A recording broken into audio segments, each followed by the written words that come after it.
as I said, the important thing here is we have to start challenging the history that was fed to us, because it's not entirely true. To say that the history of Jamaica that I was taught at KC, or the history that I learned at university in New York, is inconsistent is an understatement. Entire chunks, thousands of years of history have been omitted from what we were taught. We're not going to go that deep today. The idea today is to fill in some of the blanks and show you how it all connects to the circumstances that we find ourselves in on this island right now. Because we think that history is a dead thing, but it's not. It's the history that sets up the present and the future. All right?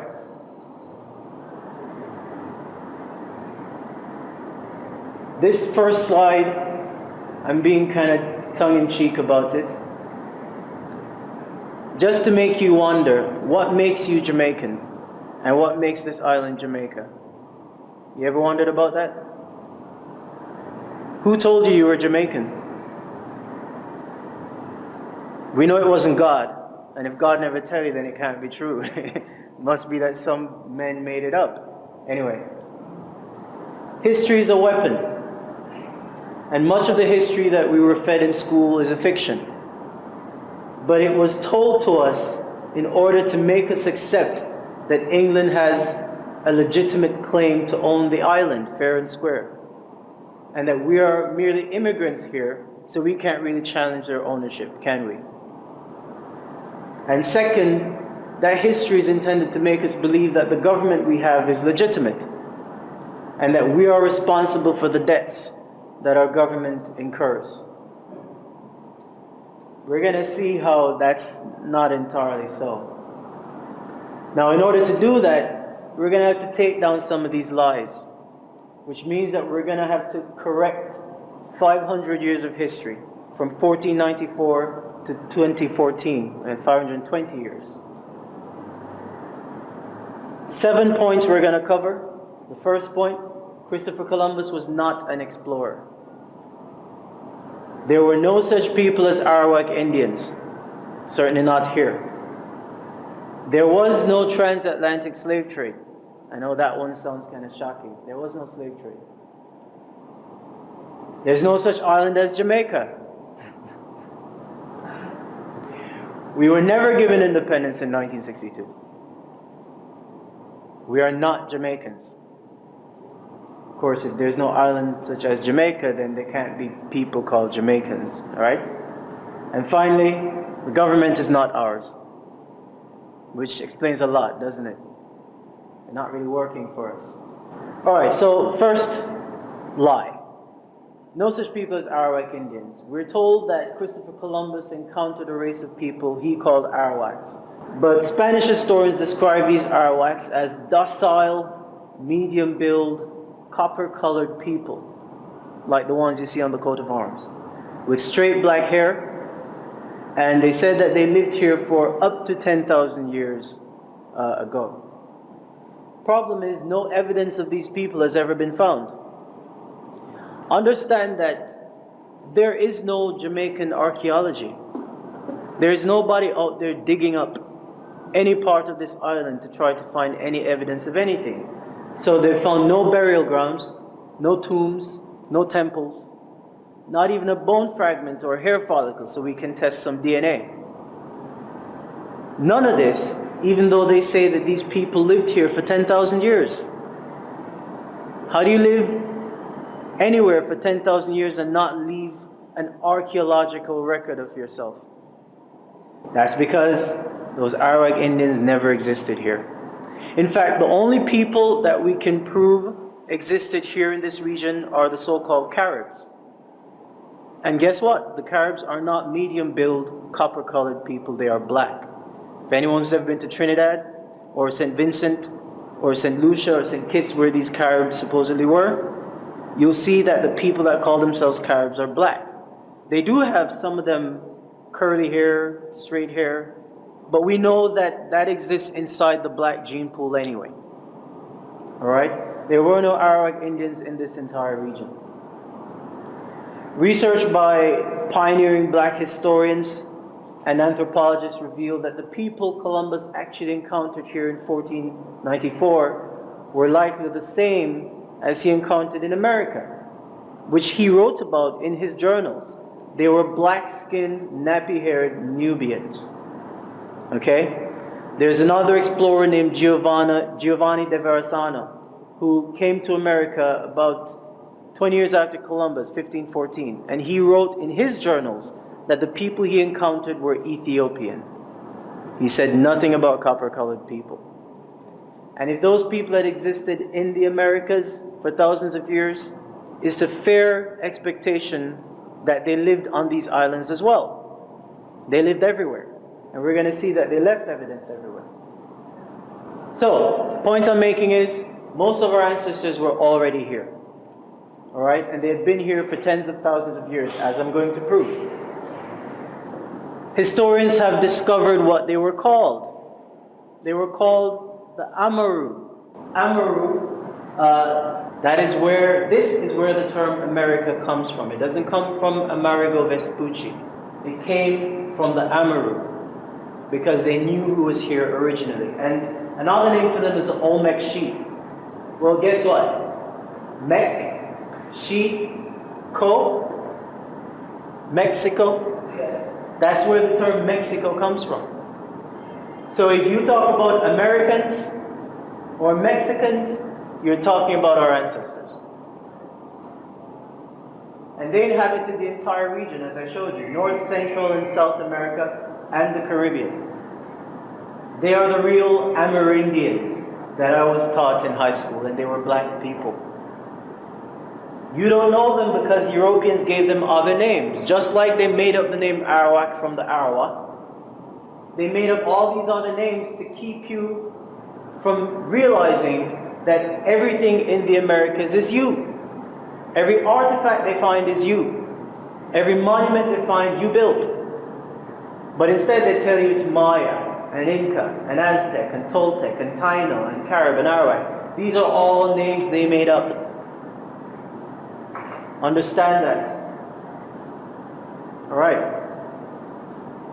And of course, they told you that this is what the Arawak looked like. Or the Amerindians. Right? Anyone ever seen any Jamaicans looking like this? You know why? They never existed here. They want you to think that that's what the Arawak looked like, because they don't want you to know that this is what they look like. These are the original Amaru Khans. These are the original Olmec sheep. These are our ancestors. These are called the Olmec colossi. Colossi from colossal. And these are massive stone carvings of white people. I mean, this guy looks pretty white, right? This is a white dude, right? No? Okay, well, okay. These are black people. And they're carved out of one solid piece of basalt rock. Basalt is the second hardest rock on earth.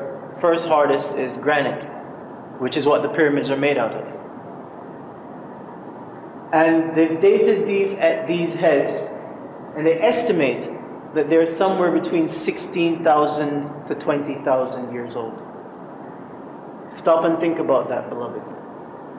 20,000 years ago, a race of black people excavated massive granite rocks out of the mountains, basalt rocks, and then etched themselves into these rocks. What kind of technology would they have had to be able to do this 20,000 years ago? Because it wouldn't have been a copper chisel. Alright? And I like this slide. Just a comparison. Here's a white dude, and here's a white dude. Right? So we were certain that the Olmec were white. Okay. These depictions weren't just depictions of ourselves. Because if you think about it, I'm not sure why it would be necessary to carve yourself into stone like that. These were actually depictions of our gods. But that's a powerful statement, isn't it? That the depictions of the gods look just like the people. You see what I'm saying? Okay? Historically, every ancient culture always depicted their gods to look like themselves. There's a reason it says in the book that the Creator created man in His image. That means your God must have looked like you. And since there's 5 billion black people on the planet, I would like to believe that a black God created me. I'm just saying. So those are the Olmec colossi, and as I said, they're depictions of the black gods. And the people were the builders of civilizations. They were not primitive. Primitive people couldn't do that. And like our Kemetic ancestors from Egypt, our Olmec ancestors engineered entire city complexes, thousands of years before Europeans crawled out of their caves. Historians have nicknamed the Olmec the mound builders. They call them mound builders because they built these megalithic structures all over the Americas. This is the Pyramid of the Moon. It is in a place called Teotihuacan in Mexico. This pyramid is the second largest, well, it was the second largest pyramid by volume on the planet. It's now the third largest. And I don't know if you can get an appreciation for the scale of this, but I like this picture because see these tiny dots, that's people. Just to show you how massive this thing is. And unlike the pyramids of Egypt, the pyramids built by the Olmecs were meant for you to mount. They were meant for you to climb them and go up there and behold the greatness of your ancestors. This was built by black people. The same stone heads I just showed you, white archaeologists have confirmed that they were also the builders of these pyramids. This pyramid is 20,000 years old. And it is built from granite. And it is still standing, unlike the World Trade Center. This used to be the biggest pyramid on the planet by volume. It's called the Pyramid of the Sun. It's on the same complex. This was built by black people. It is massive. It's called the Pyramid of the Sun because it is designed to align with solar phenomena. This is the new King of the Hill. Remember I said to you, this one was the biggest pyramid on the planet. That was until 6 years ago, when they stumbled onto this. This is called El Mirador. It is in Mexico. Mirador is a Spanish word for veranda or rooftop, because they discovered that when you stand on the top of this, you can see for miles. And guess what? When they stood on the top of it, now this had been covered up by jungle. Just to show you, imagine how old this is. This is real. This is not from a movie. This is not special effects. This is an actual photograph. Alright? This pyramid is massive. You can't even see the base of it. It is so old that trees were growing up from inside it. This is in Guatemala, Central America. And this whole area was covered up by jungle for thousands of years. They don't even know exactly how old this is. But so far they've dated it, they've estimated it's 26,000 years. There are potentially thousands of massive pyramids in that one city complex alone. Built 26,000 years ago at least, built by the Olmec Sheep, black people. So that's the first lie about Arawaks. The second lie, Cristobal Colon was a mercenary. This is the man that you know as Christopher Columbus. Anybody ever wondered why suddenly in 1492 all these Europeans decided that they were going to jump on boats and start exploring everywhere? Well, there's a reason. There's always smoke, fire behind the smoke. In 1491, 1 year before his first voyage, there was a war between the Moors and the white Europeans. Actually, that war had been going on for a very long time. The Moors had ruled Western Europe for 700 years. But in 1491, when Queen Isabella and King Ferdinand defeated them at Granada in Spain, Pope Innocente, I love how the popes always have nice names. Pope Innocent.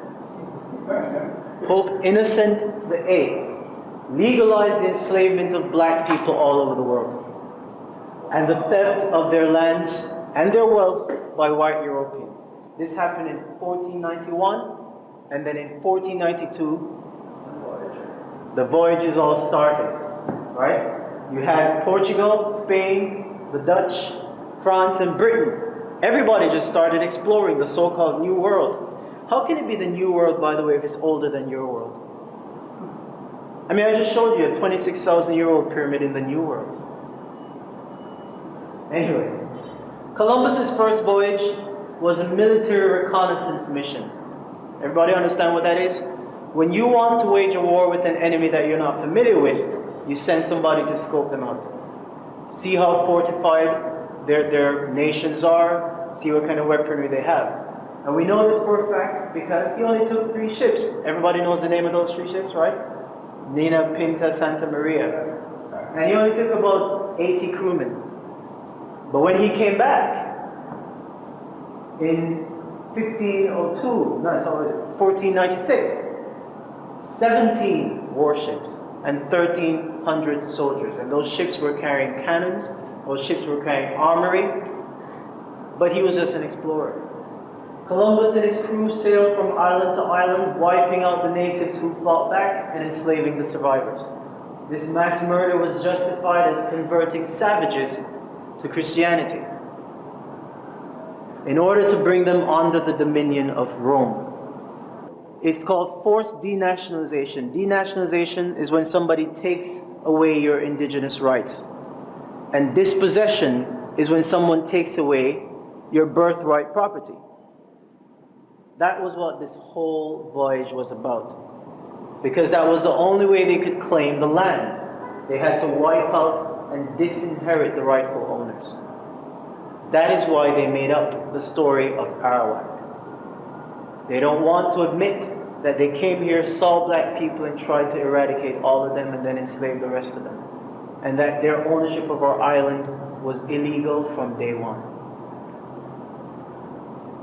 This was all done, as I said, with the blessing of the Pope and the Roman Empire, which owned the Kingdom of Spain, Kingdom of Britain, the Kingdom of France. And everything the Romans did, they carried around a red cross. We know the red cross. We're familiar with it, right? The first time we saw those red crosses was on these guys. These are the Knights Templar. Yeah. The Templar were the armies that were sent into Africa to conquer and destroy. We also know the Red Cross from these 3 ships come sailing in from Cristobal Colon. This is the Santa Maria, the Nina, and the Pinta. See? Same Red Cross. Pay attention to that Red Cross. All crosses lead to Rome. There's a reason that our ancestors made up that word crosses. You know? What does crosses mean in our language? You see? They knew that anytime some bad shit happened, crosses was behind it. Alright? But here's another place that you'll find that red cross that you probably never thought about. Look at this. What's that? What's this? This is a red cross. Right here. That's the cross of the Templars.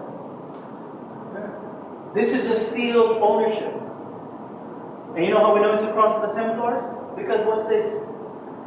That's knight's armor.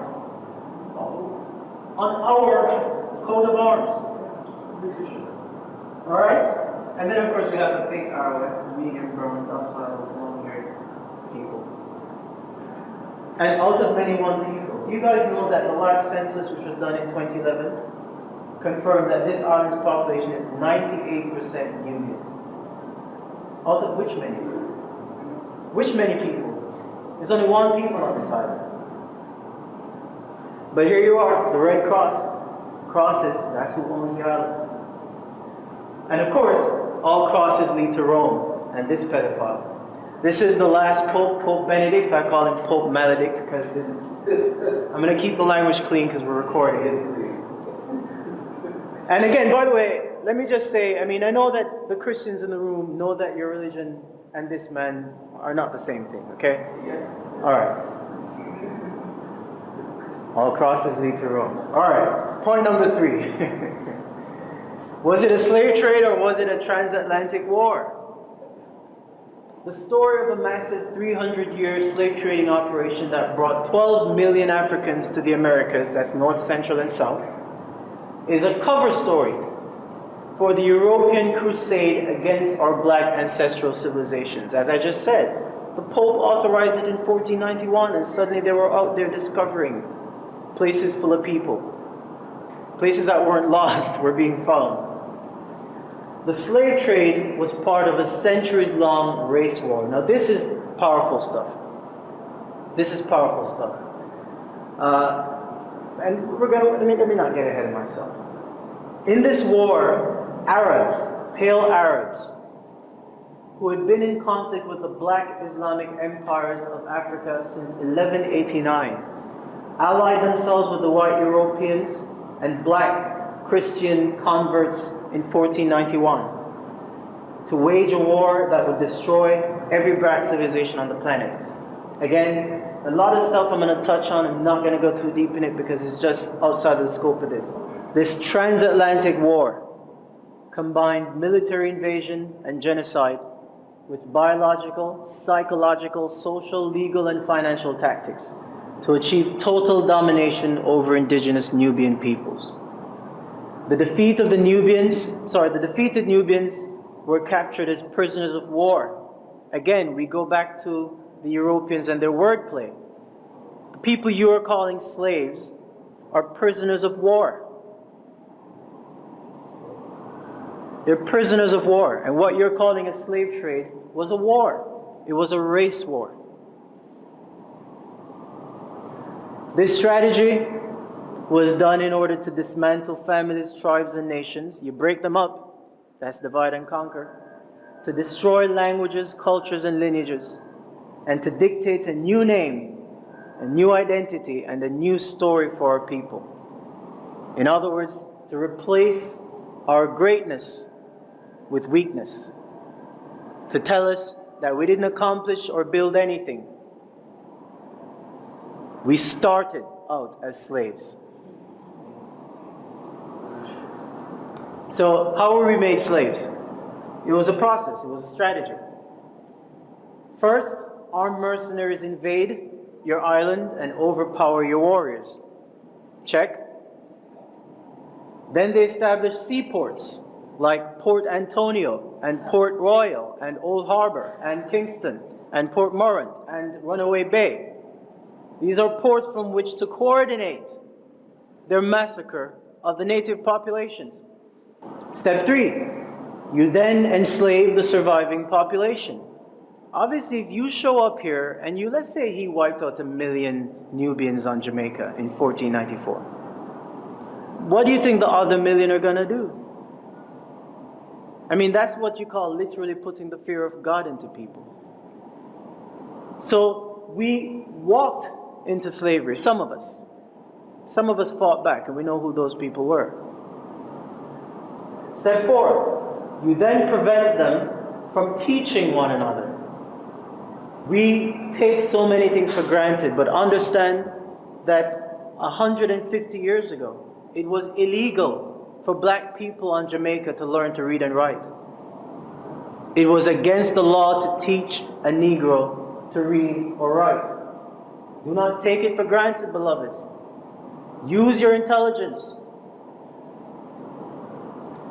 And step 5, you impose a foreign religion that teaches the natives that they are savages and their invaders are servants of God.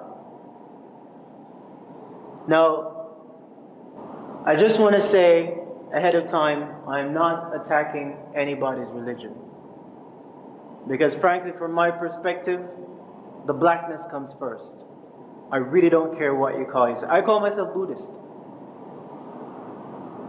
I don't care what you call yourself. You can pick any religion. But the blackness comes first. Alright? So when I talk about Christianity, I'm talking about Christianity in the context of history. I'm not attacking a religion. I'm not attacking Christians. From here on, it's going to get rough. But religion is a weapon of conquest. Religion is a weapon of conquest. As I said, it is not possible for 10% to enslave the 90% without messing with them psychologically. It's just not possible. Alright? So this is where Christianity came in. Christian doctrine was used. Notice I said it was used. I didn't say that it taught this. But it was used to teach them that God, Jesus, looked like their slave masters. We all know the picture of white Jesus. Right? This was necessary in order to convince us that our enslavement was the will of God. It had to be. Because they came with the power of God. They had weapons that we hadn't seen before. They wiped out millions of us. They put the fear of God inside us, and then they put up an image of God.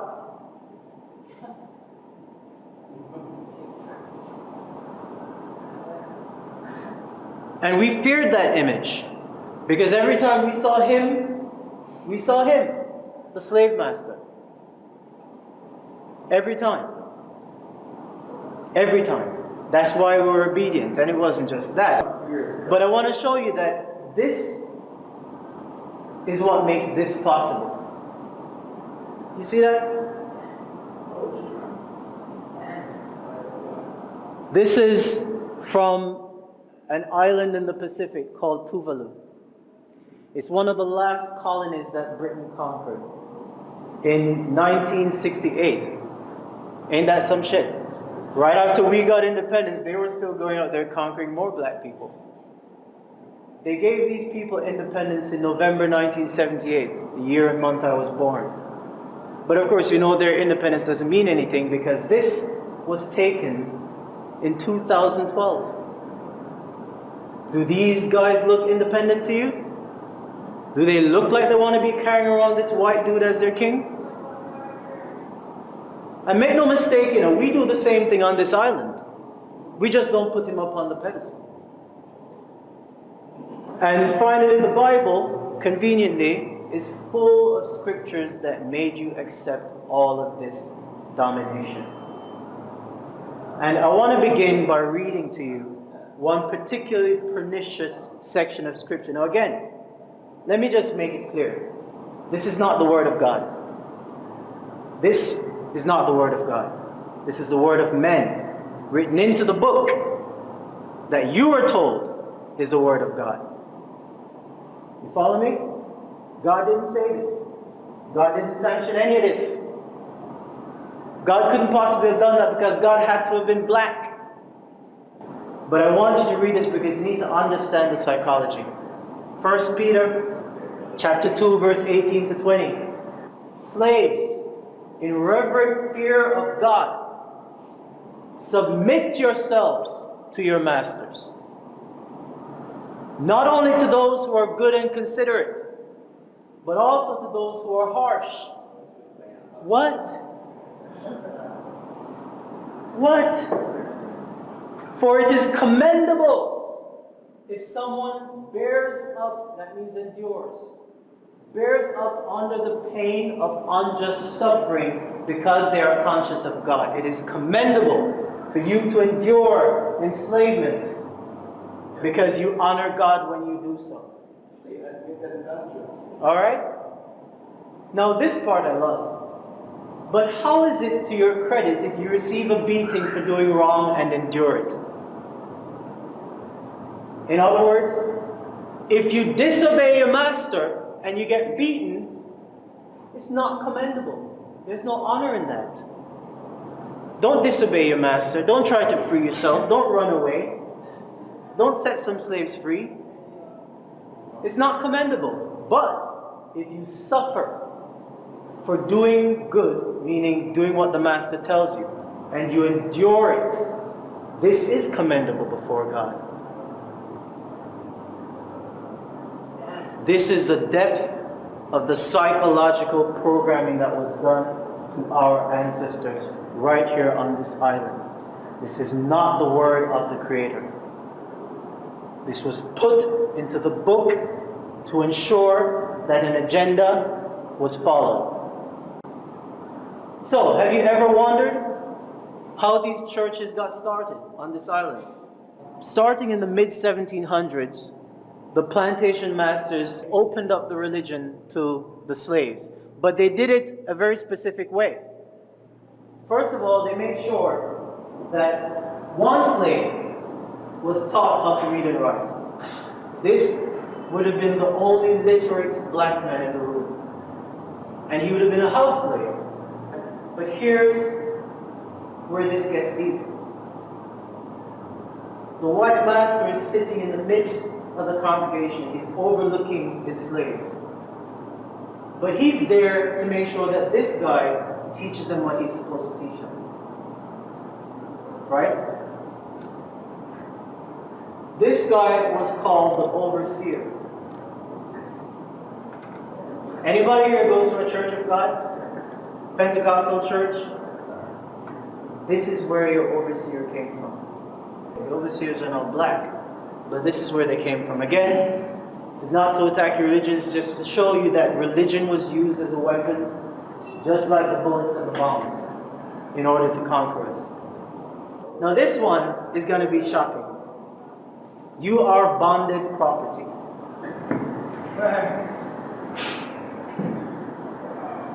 A slave is bonded or bounded, same word, same root. Bonded, bounded, binded, same root, same word. The Spanish has succeeded in stripping the island of all its gold. We know that because we know that Columbus, after 6 years in this region, went back to Spain with so much gold that the price of gold collapsed in Europe, and suddenly gold was worthless. So the British couldn't rely on gold. The Spanish took all of that.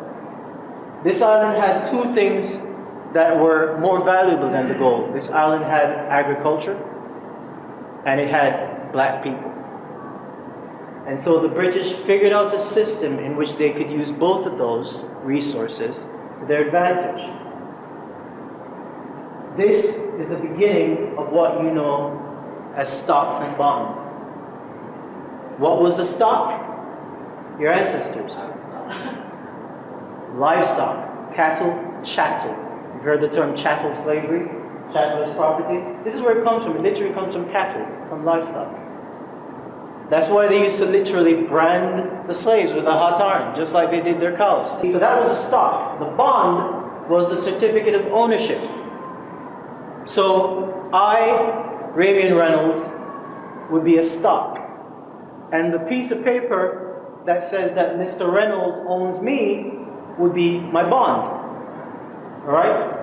And that bond carried a value.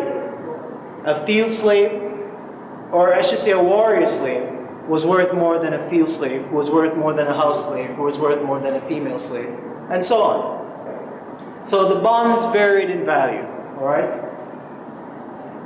The buying, selling, and trading of these bonds is what became known as the stock exchange. Like New York Stock Exchange, like London Stock Exchange, which, by the way, was founded in 1678. So we know it was right there in the slavery mix. And I'm going to show y'all what a modern bond looks like.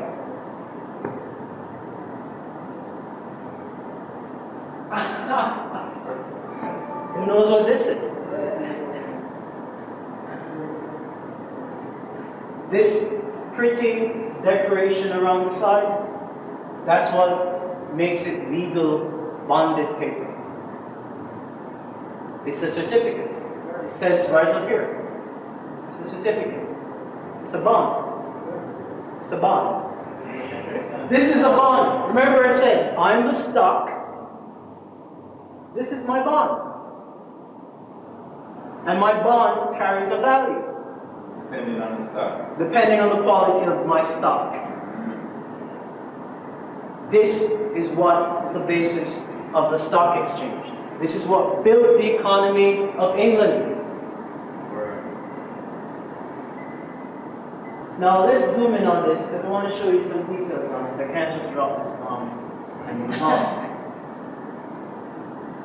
This is a bond number. It's called a sequence number. It's a financial number. It starts with A for asset. This seal is a seal of the corporation. that registered you. We can spend a whole lecture on this. Here we have the certifying officer. This signature is important. It's what certifies it, and then it's sealed. And we all know the Red Cross, the Cross of Rome. It's right there on your bond certificate. Rome owns you. This is not a play thing. It's not theoretical. This is how the global financial system was actually built. And it's how it still functions. It is how white Europeans continue to extract wealth from black people. Point number 6, moving through these, the so-called independence at last. Okay, in 1692, when colonial government was pretty much set up, right? Remember, they took it over in 1655, they named it Jamaica in 1661, by 1692 they had this lockdown. That government consisted of a governor, an executive council, and magistrate courts of admiralty. All the courts in Jamaica up until 1962 were officially maritime courts. That means they were courts of commerce. It had nothing to do with law or common law. The governor was known as the Lord of the Land, and the chief commander of the Jamaica militia, which up until 1952, that's the name of the JDF. It was called the Jamaica Militia. Has the Jamaican militia, or let's say the Jamaican army, has the Jamaican army ever fought a war with another country? No.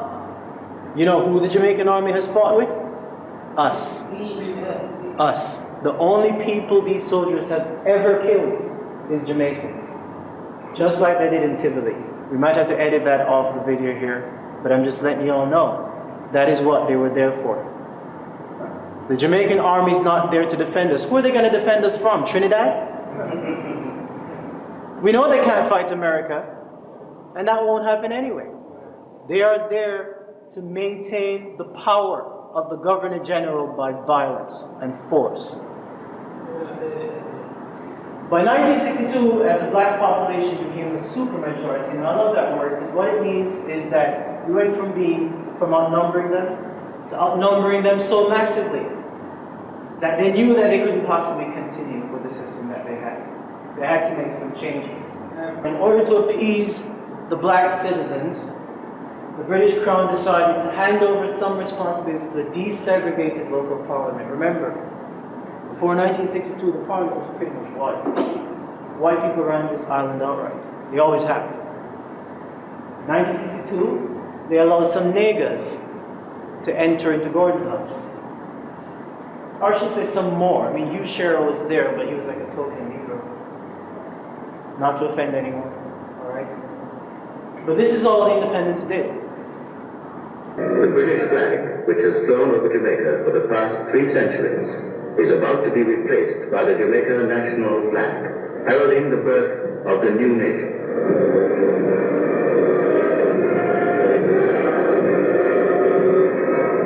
The lights go out. The Union Jack is lowered, and the new flag of Jamaica raised.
It must have been a really powerful moment for everybody that was there, you know.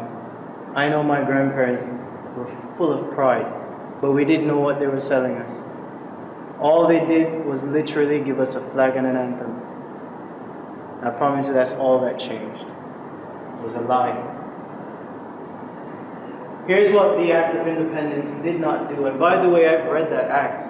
I read a bunch of acts. You have to when you're dealing with this subject matter. You got to read a whole lot of colonial laws. We know what it did. Here's what it didn't do. It did not relinquish the Queen's claim of dominion over the island. She still owns it. It did not return ownership of the land and the resources of the people. We don't own them. It did not restore our birthright inheritance. It did not compensate the natives for the wealth stolen from us through 400 years of slavery. It did not remove the Queen as head of state. She's still very much there. And by the way, I've heard that the government here has said that they want to remove the Queen and move us to a republic.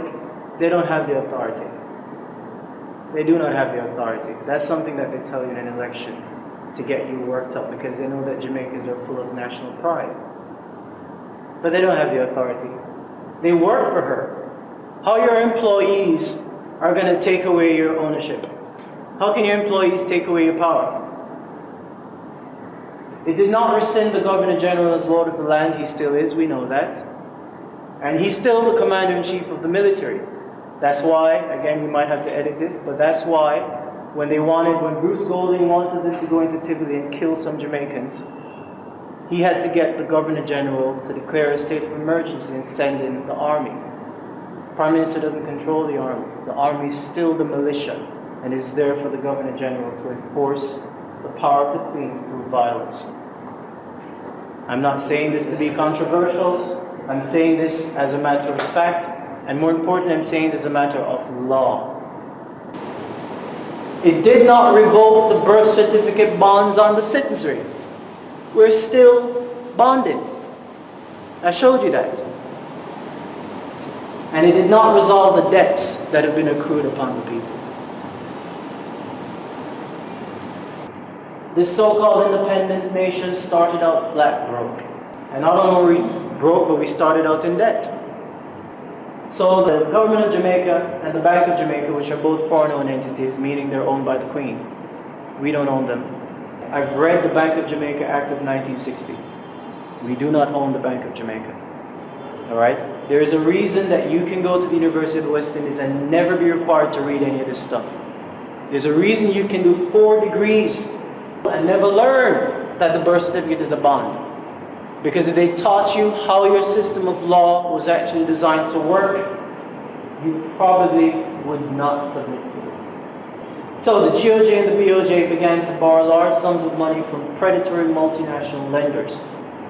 We know them well.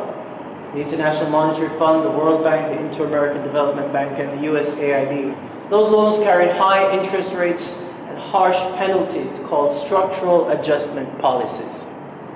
Here's an example of a structural adjustment policy. We have 3 million people on this island. How many full-service general hospitals do we have? 6. 6 hospitals on an island of 3 million people. Portmore is the most populous city in the Caribbean, and Portmore still doesn't have a general hospital.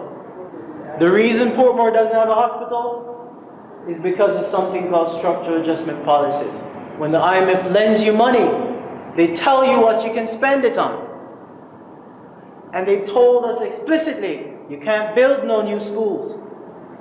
We haven't built any new schools in 20 years. We haven't built any new hospitals in 30 years. This is why. This is the grip of poverty.